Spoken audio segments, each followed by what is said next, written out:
could you blame them, Paul? You have a certain shelf life as a fighter. Yeah, no, they'll get. And if you can see an opportunity to make a few million for fighting an average Joe, you're not going to turn it down. You might say you will. You might say, I have principle and I don't know. But money, when the money is waved in front of you, I know that. It's a different thing, you know.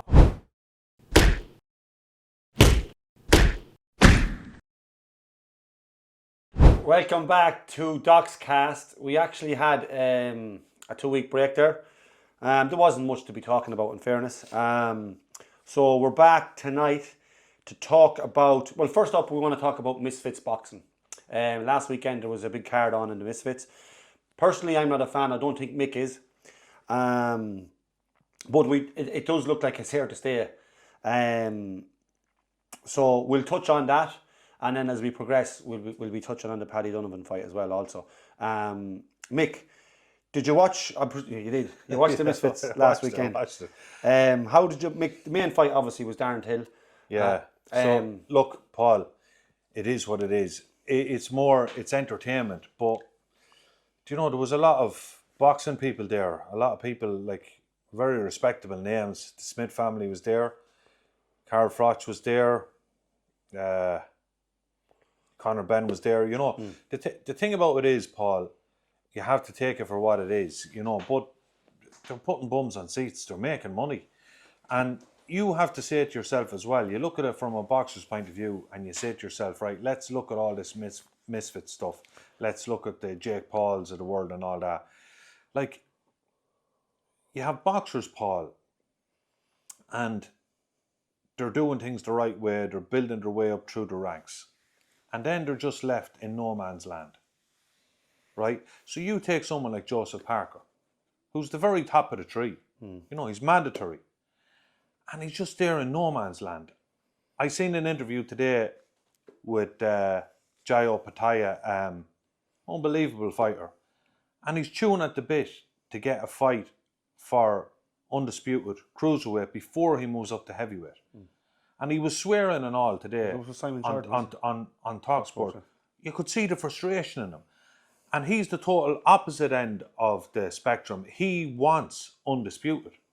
He told your man, Paul, I'll give you the full million. I don't want pain. I'll waive my money. I just want to fight you. So he's a proper fighting man. But anyway, just back to the Misfits. This is where I'm trying to make the point. There's a lot of guys, Paul, and they're just sitting in no man's land. And then you see the money that some of these guys are getting, right? So you say to yourself, you take Tommy Fury, right? Tommy Fury is he even British title level? I wouldn't say so. I don't know, I mean... Right? He's below it, I think. But, right? He struggled with Jake Paul. Yeah. But Paul, look at the money he made for fighting Jake Paul and KSI. And then take your British level British champion and compare purses. So that's why this Misfits thing is pricking the ears of boxers, and they're thinking maybe it's something we could get involved in. Carl Froch was there, Paul. Of course, Darren Till jumped out of the ring and had words with calling him out and stuff like that. But Carl Froch, Paul, is 48 years of age. Unbelievable fighter. That's not up for question. Serious fighter.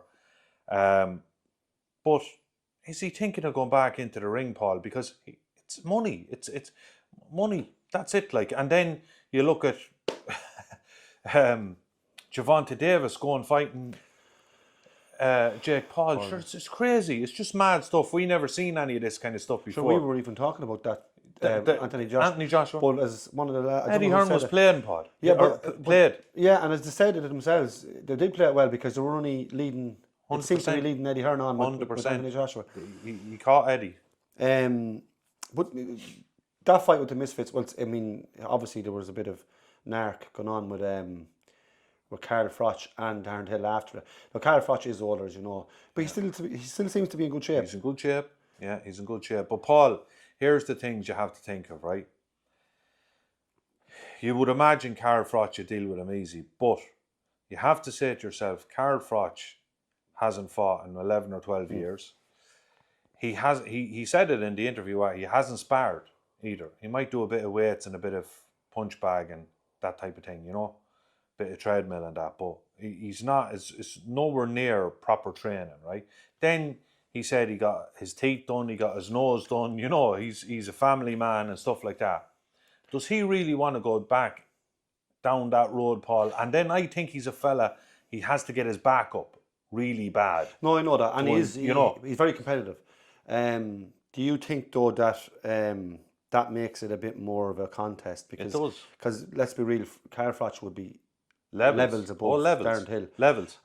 Would that just kind of taper it back in a little bit? This is where you'd be kind of thinking, no, you have to remember. But for the money, you're saying about Froch, maybe, does he want to go back down that road? But it does seem, as he said, Bunsen burner. It's the money. Is it the money? But he's a wealthy fella. He's like so. But I've seen it before, Mick. I've seen all. You know yourself. You've seen it with Floyd Mayweather. Money Mayweather. More. They're still coming back. This is why I often wondered: are they getting? I don't know if I said this in the podcast before. Now maybe I'm not thinking correctly here, but I often wondered: are they getting as much as we're all being told? Because why do they keep coming back?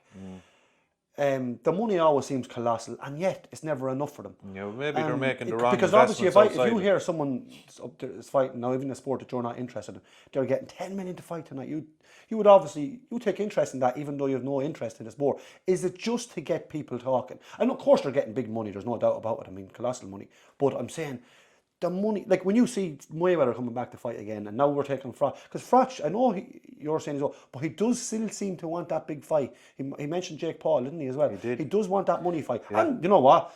No one will begrudge him it anyways, because he's done his time, like, in fairness to him.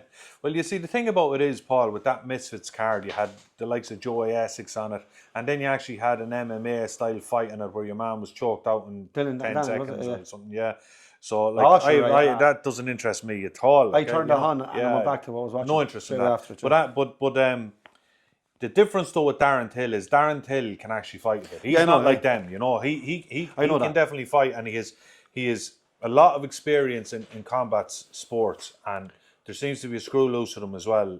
But that's entertaining. 100%. Like that's why he's selling. He is a character. There's no doubt about it. And he's so animated, and that's what gets people interested, isn't it? 100%. Him and Tony Ferguson were saying this is the money. Like, they get more money doing this Misfits than they would in probably in the mainstream boxing 100%. And their 100%. UFC careers. So you have to say to yourself, Paul, if you were in that position. Now, I was totally anti it at the start, but I heard different interviews and different people talking, and then to hear them men being interviewed today, you know, I was going, you know, could you blame them, Paul? You have a certain shelf life as a fighter. Yeah, no, and if you can see an opportunity to make a few million for fighting an average Joe, you're not going to turn it down. You might say you will. You might say, I have principle, and I don't know. But when the money is waved in front of you, I know that it's a different thing, you know. I wonder, Mick, but what does the boxers, as you said? Well, the thing about it is, like, Paul, would they go on strike almost? That you could say, look. The thing about it is, Paul, boxing needs to look at itself. It needs to take a good look at itself. Apart from we'd look at, I mean, let's be real. People we did watch people fight in the street. Never mind this. Like, it's not as if people would say, I wouldn't watch that. You would throw an eye in it. There's no doubt about it. But Mick, that doesn't mean it's good for. Well, it's under the banner of boxing, isn't it? It's under boxing, but it's not. Is that good for boxing? I mean, because what I would be worried about, and not to who cares, I suppose, anymore, but are we giving younger people the impression that that's what you call top class fighters? Because they don't see the difference between, like, Misfits. What would you call it? Would it be semi-professional? Would it be? Nah, it wouldn't be. Would it? Yeah, would it? Well, people will mix them both up and realize. Would the boxing purists become less people that loves boxing and? I know. Well, look, I think even young lads, Paul, I think they know the difference between Darren Till and Joey Essex. Like, did you see Joey Essex fight, Paul? Did you see that? No, fight? what I mean is, I'm going across now to say your Crawfords and your Canelos. Do you understand? Yeah. Because it's all under the banner of boxing, and you have a normal fella just throwing his eye in it, and they think all of a sudden. Well, all you can do, Paul, is hope. I know the name says it Misfits, but people don't think like that. Yeah, well, all you can do is hope that it maybe says to them, I like this sport. Maybe I'll look at two of the best doing it. Do you think it's exciting? No. Apart from it being not as good? No. So why do we watch it? Why do you think it is? Is it the build-up around it before the fight? It's the build-up. It's actually not the fight, really, is it? It's not the fight, really, at all. It's the build-up. It's the build-up. Maybe the odd fight might, but even Jake Paul's fights, every one of them, zero interest in them, none whatsoever. Fight someone decent. Like Javvante Davis, come on. Javvante Davis is a brilliant fighter, but Paul, his last fight wasn't great. He seems to have lost interest in boxing, and he's just getting a payday here. He's getting in, he's getting out. That's what it seems like. That's what it seems like to me, which is a shame. But Jake Paul, how he's getting away with it, but Paul, how his supporters are going to buy into this. Javvante Davis is exactly half the size of Anthony Joshua. Yeah, no, he's half the weight. He's half the size of him. Yeah. So, how can Jake Paul's followers go from one extreme? Is the brain not going right? Well, I'm not into this. He's playing us. And you know that. Well, obviously, we spoke about it before. It wouldn't be a match, obviously, if they fought Joshua, and he was allowed to do what he wants. It wouldn't last 20 seconds or anything. What's Javvante's there? Do you think it's going to be one of them scripted fights that? Well, it's not. It's not sanctioned. But you're saying that the fight won't go. It won't be like they'll do what they want. It'll just be kind of scripted in a way. I mean, Javvante, let's be real. Even what's the weight difference going to be? What would be the difference? There's a big difference. Jake Paul is talking. You're talking about cruiserweight. Yeah, cruiserweight. So, but even at that, you'd imagine it wouldn't take him around. Would it take him out there? Well, you'd imagine the body shots he should. But then again, is that going to be the case? Well, the size difference is immense, though, Paul. Though maybe Javvante Davis, won't have any effect on him. There's too big of a disparity there, So I don't know, but it's. See, the only thing that can make it believable for us if Javvante Davis stops him in one round, then we'll say they actually fought to the what they were supposed to. If we start seeing decision and it going on, and it's not even competitive, but you just say to yourself, we watched it. But again, it was just it's just the same old. Yeah, no, it's. Who's the promoters behind all this, Mick? Now, well, Jake Paul seems to be the brains behind himself, and then the Misfits, KSI, the Misfits is KSI, and isn't it the other guy Paul? Oh, Kelly. I know. Sauerland, is that? No, I know. They're brothers. Yeah. He's part of it too. I seen him talking on TalkSport the other day. Yeah. And the thing about it is, Paul, he promoted George Groves. He promoted George Groves when he fought Carl Froch. Yeah. So there's a history there. But look,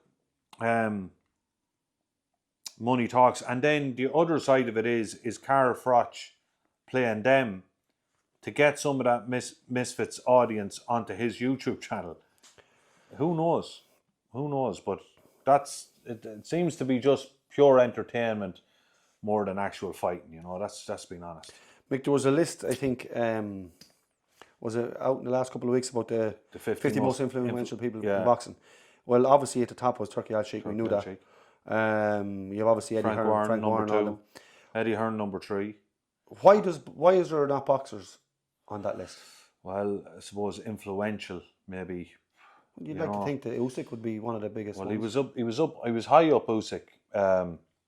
He was pretty high on the listings. But Eddie Hearn has to be hurting that Frank Warren just jumped over him, because Eddie, according to himself, was going to change the game. He was going to do this, he was going to do that, he was going to do the other. He didn't do any of that stuff, So Frank Warren is the main promoter now, it seems. And that's the reality of it. But what really got a lot of people's backs up was the fact that Anthony Joshua was 49. And Matchroom and all the Matchroom followers have been years and years and years screaming from the rooftops that Anthony Joshua is the biggest name in boxing. He's this, he's that, he's the other. I don't agree with that. I think he's massive in England, but I don't think he's globally as big as what they're making him out to be. Yeah. They were making him out to be globally bigger than Canelo. Yeah, and I don't think he is. As we said before, it's kind of a, their own home promotion. They're gonna say that they're going to big him up. Yeah. I see Bob Arum. He's around Jesus since he's 90. He's in his 90s. Yeah. Yeah. He's still up Unbelievable. there. Isn't it yeah. crazy to think that? Yeah. What do you make of this Dana White and Turkey Al Sheikh? I'm disappointed with this with this showing from Dana White and Turkey Al Sheikh. I know we're going to talk about it on a different podcast, but we have one of the biggest fights in recent years coming up next week. And Paul, there's not much about it. And I even seen interviews today with Adam Smith and different people, and everybody's saying the same. There's not much about it. You know, it's not getting... Now, it's on Netflix, I believe. So is it because the Zone are not behind it and Netflix just doesn't have the same promotion? Do you know? Now, it'll have the audience, but it seems to be lacking a bit of promotion. I was expecting bigger things from Dana White and Turkey Al Sheikh, that's to be honest. I was expecting like this to be a major, massive production. You know, like think about people don't realise how big this fight is. Like, it's massive. Think about it. And When Tyson Fury was fighting Ngannou, there was cinematic videos, there was everything put out way before the fight. Like, even there was the massive build-ups. the trailers, they were acting together. That's what I'm saying. Unreal. We're not seeing any of that. So it's a bit of a letdown in that respect, because this fight is absolutely massive. It's a brilliant fight. Yeah. I think it's poor. Yeah, there's poor promotion around it.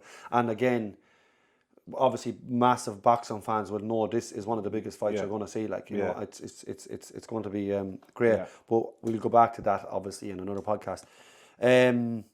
We just heard news there the last day or two. I don't know if it's confirmed, but Wardley and Parker. Parker, yeah. Well, I know Joe Parker's training in Ireland, Paul, with Andy Lee, so there must be something to it. And look, the way you look at it is, Joseph Parker has been sitting up for a long time now, and you know, I've seen Andy Lee saying many times that the reason that Joseph Parker hit that kind of level that he seems to have hit is because of activity. Do you know? So being inactive is not good, and that man wants to fight. And again, the sport is letting him down. The sport is letting him down. It's as simple as that. Yeah, his momentum and is up. He wants to fight. Do you know what I mean? As I've said on previous podcasts with you, Paul, I can name a dozen fighters that's screaming from the rooftop for fights, and they're not getting the fights. So Joseph Parker is right to take this fight, to stay active, because again... Do you think though the more fights he takes, and I get what you're saying with him, because momentum and everything, and of course he doesn't want to go in, even though he's entitled to fight Usyk in the next fight, but that's up to Usyk. He's the main man now, and he got to a position where he's allowed to call out who he wants. But I'm saying, if we were to say who's the man that deserves him, we would all say Parker, and it'd be actually unfair on Parker just to go straight in after, as you said, such an inactivity. But if he gets a couple of fights, chances are he could lose one of them, and then then they'll definitely show him. But that's... And the age and... But Paul, it makes no odds. The way he looks at it is, it makes no odds. They're shrewd enough, and I would say himself and Andy Lee know full well he's not getting that Usyk fight. It's not big enough of a fight, Paul. So if Usyk is coming back, he's not coming back to Parker. I think we can see the writings on the wall. But that's an injustice to boxing then. It is, but that's the way boxing works. Yeah, so that's the Wild West, and that's the way it works. So Parker is right to take this fight, and so is Fabio Wardley, because Fabio Wardley, where else has he to go? If he can beat Parker, he takes his position as mandatory. Yeah. So it's a good fight for both men, and then it puts more urgency on Joseph Parker's name. Not that he should have to do that, but you know, a lot of people will be saying, "Come on now." So I can see Usyk fighting someone else, but not Parker. Moses Itauma, I think I seen someone saying, I'll go back to Parker again, but Moses Itauma, they're saying they're going to be announcing a fight for him soon enough as well. Soon enough, yeah. Which we know now, obviously it's not going to be Parker, because he's going to be fighting Wardley. We know, I don't think it's going to be Usyk. No. Because I don't think he's ready for him. No, it's not. But who? Hrgovic. He's Hrgovic. That's the rumour. Yeah. And that'd be a brilliant fight. It will be, but I just think he's too Oh yeah, but it'd be a brilliant fight though. Because he's tough. Yeah, I know. I just like to see... think about it. Hrgovic is a massive step up from Dillian White. Now, Dillian White that we've seen, not a prime Dillian White. I'm not saying Dillian White was No, I know, was I ever. You get what I mean, though. I'm talking about like He's 5 years from where he was at his best. Which if he beats Hrgovic, he'll beat a prime man. Let's put it like that. He'll beat a prime man that's able to take punishment. That's a decent boxer. He doesn't move his head enough, Paul. But that's why I think definitely, he's going to be in there for him. I think he's going to be in there to take punishment. Yeah, but he's going to be a harder fight, Paul. Yeah, well, if he can get some shots off, just to, as we all say. You still fancy him, but it's going to be a harder fight. Yeah, because was it who put the questions to, who was on Talk Sport there yesterday talking, and they were saying about have you heard from around trainer that can he take a shot? But you said all heavyweights, if they get hit right, that was Adam Boot. Was it? Yeah. And you know what? That's what I want to see. Just to see, because I want to see how tough he is that side, you know? Yeah. Because there is questions there. Like, look, from what we've seen, he's top class. He should deal with a lot of guys. As me and you said previously, I think an active Joe Parker or Caballel will give him his toughest test. Leaving Usyk, I don't think he's ready for Usyk. No. But look, the point being, Paul, Hrgovic, I'd actually really look forward to that fight, because I know Hrgovic is not perfect, but he's durable and he's not a bad boxer. His head movement lets him down, but he's a tough individual. I just hope he's able to hang in there for 4 or 5 exactly, because maybe to then test him a bit. Well, just give us a look at Moses. Not just his stamina, but just to see how he's thinking. I can't get him out here. Exactly. Exactly. Once if Hrgovic's stationary, and he will get hit, because that's what he said, he doesn't move his head. But if he can get off a few shots himself, 100%. that makes the fight a bit more interesting. That's why I'd look forward to that fight.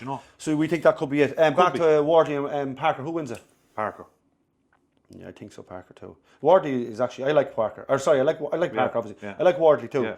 And the last fight kind of showed. I think Justice Hooney just showed his actual boxing ability level. Now, Justice Hooney he made a bad mistake there, and you have to say fair play to him. He showed a lot of heart. Mick, I thought took him out finished. there. As far as I finished, the fight was wrapped up. Just that freak shot. So it just shows you he carries serious power. Sure, the knockout he had before the Hooney fight against Fraser Clark was one of the worst I ever seen. Against the ropes. Yeah, I remember. That was a terrible knockout. Yeah. So look, there's a lot of power there, but Joseph Parker and Andy Lee be very well aware of that, and I just think that Joseph Parker should deal with him easy enough, Paul. Now. So we're only speculating here, but we have Parker fighting Wardley.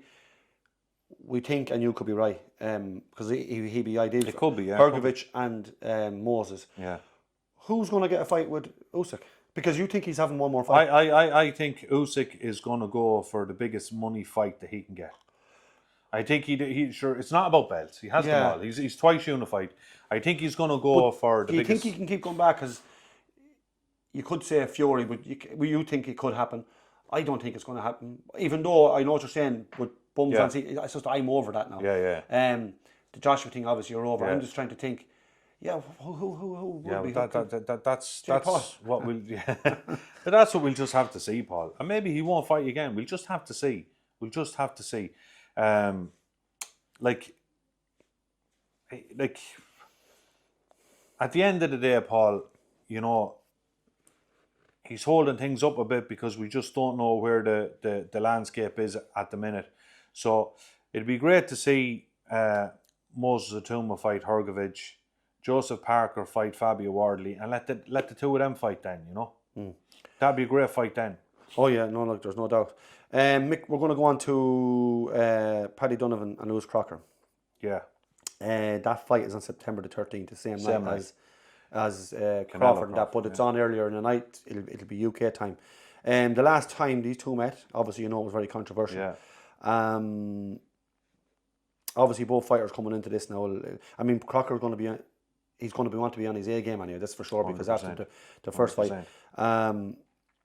How do you see it going, Mick? I mean, I Crocker's more of a tougher. He's tougher, isn't he? He's grittier. I can see Crocker doing better, but I can also see Donovan's classy. Paddy Donovan doing better. He's classy. Yeah, and I fancy Paddy Donovan to get it done this time. His boxing skills, I think the way he's Great talking, boxer. he's a lovely boxer. Yeah. And Crocker, like obviously he made his name on determination and grit. Yeah. Do you think that The only thing is, here's the only little question mark I have, is that Crocker, right? Paddy Donovan didn't seem to respect his power in the last fight, but we know that Crocker can bang. So it's going to be interesting to see. You know, I think Paddy Donovan is going to go in to try and get him out of there, Paul. that's what I'm thinking? Well, I think he will could just get caught too then doing you that. can So overlook it. that's the Russian roulette. But there's a big division there for the winner here, Paul. There's huge fights there for the winner of this. So it's a massive fight, like. And it's in Belfast. It's the first Irish Yeah. All-Irish world title fight. It's going to be brilliant. Yeah. Paddy Donovan has that swagger, hasn't he? He has that confidence. That's what I'm thinking. Yeah, he has. He's a nice lad. He comes across like a nice lad. I seen was it a the Zone video that was put out today, where the guy presenting for the Zone, he's doing Matchroom as well.